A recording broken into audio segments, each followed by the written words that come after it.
लोग ढाका प्रखंड के तिलहरा पंचायत के हीरापुर गांव में है। पीछे आपको पिलर दिख रहा होगा, यहाँ से नेपाल शुरू हो जाता है।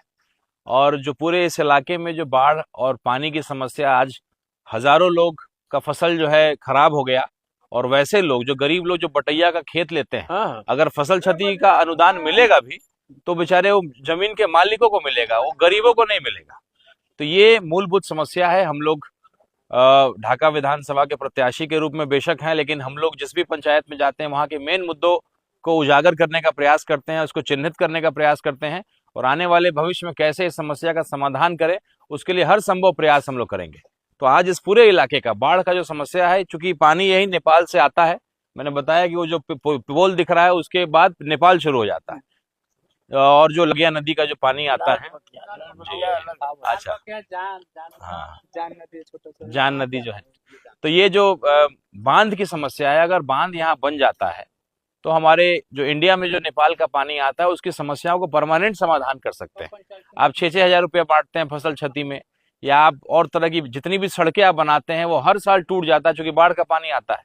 अगर वही सड़क जो आप एक एक साल में बनाना पड़ता है, अगर पानी और बांध की व्यवस्था करिएगा तो सड़क 15 साल तक जिंदा रहेगा, खराब नहीं होगा। तो इस इलाके की सबसे बड़ी समस्या है, ढाका प्रखंड, ढाका विधानसभा का सबसे बड़ा समस्या है कि बांध की व्यवस्था होनी चाहिए।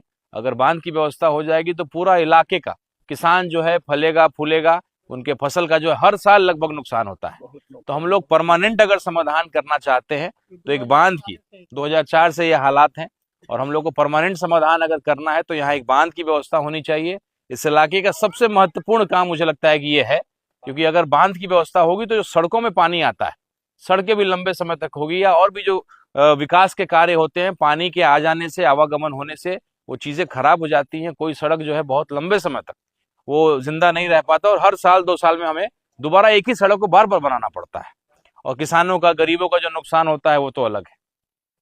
तो हम लोग की प्राथमिकता होगी, यहाँ का जनप्रतिनिधि के रूप में हम लोग को मौका मिला सेवा करने का, सबसे बड़ी प्राथमिकता होगी कि हम लोग इस बांध को, इसके लिए हम लोग को जो आंदोलन करना पड़े और जो सरकार को जगाने के लिए करना पड़े वो हम लोग करेंगे।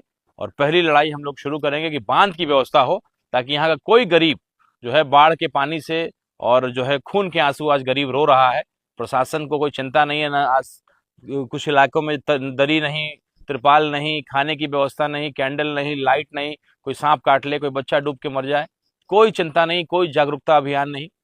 तो लोग जब जिंदा रहेंगे तो ही वोट करेंगे, चुनाव करा पाइएगा, चुनाव है तो ठीक है, लेकिन उससे पहले लोगों की भी चिंता की जानी चाहिए। पर साल में भी बाढ़ आई थी, गत साल में पीछे भी बाढ़ आई थी और बाढ़ से बहुत ज्यादा नुकसान हुआ था। इस साल भी हुआ, 17 में हुआ था, 17 में बेटा बाढ़ हुआ था, 4 में बाढ़ हुआ था। ऐसे ही हम लोग को आज 20 साल से बाढ़ से झेलना पड़ रहा है, ऐसा कोई अभी सहारा नहीं। मतलब भारत नेपाली सीमा है ना, बॉर्डर 347/1 है, ठीक है। तो यहाँ से गुजरते हुए मतलब जो बाढ़ आती है नेपाल से इंडिया में, यहीं से मतलब जो है अपने तिलहारा पंचायत होकर, चाहे फुलवरिया हो, चाहे कुसमावा हो, शेरनी हो और ढाका, चिरैया, मोतिहारी, मतलब यहीं से शुरू होता है बर्बादी को और यहाँ से जिला तक बर्बादी हो जाता है, ठीक है।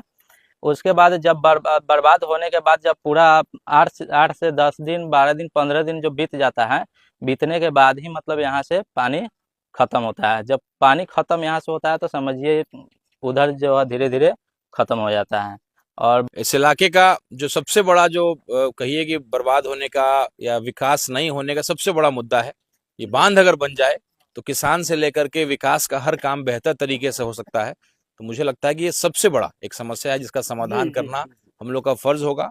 चुनाव जीतने के बाद पहला अभियान, पहला आंदोलन के रूप में अगर हम लोग करेंगे तो एक बांध बनाने के लिए हम लोग का 2017 में जो बाढ़ पीड़ित मतलब यहाँ पे थी पब्लिक थे, उनको 6000 मिला, ठीक है।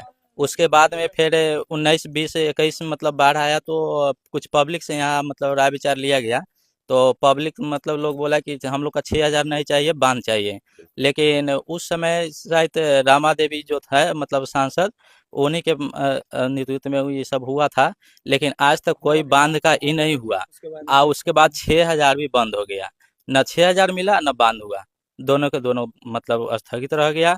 उसके बिहार की यही समस्या, हम जब एम्स मांगते हैं, हम कोई विकास के लिए पुल मांगते हैं तो हमको जो है जो है 5,000 रुपया खाता में 2,000 रुपया का लॉलीपॉप दिया जाता है। तो बिल्कुल यहाँ के लोग जागरूक हैं। मेरे भाइयों ने बोला कि 6,000 नहीं चाहिए, हर साल जो 6,000 दीजिएगा एक बांध बना दीजिए, उससे कम और सस्ते दर में हो जाएगा। तो ये हम लोग का पहला डिमांड इस इलाके का खास करके होगा कि ये जो है एक बांध का निर्माण होना चाहिए ताकि ये पूरा इलाका विकसित हो सके। नेपाल में बगल में होने का हमें फायदा होना चाहिए कि कहीं भी सीमावर्ती इलाके में दो देश के अगर सीमा पे हो तो व्यापार बढ़ता है, लेकिन यहाँ व्यापार नहीं बढ़ता है, यहाँ बर्बादी जो है पानी का आता है और हमारे यहाँ के लोगों को ढाका प्रखंड, ढाका विधानसभा के लोगों को बर्बादी झेलना पड़ता है। तो ये बांध बनाना हम लोग की सबसे पहली प्राथमिकता होगी।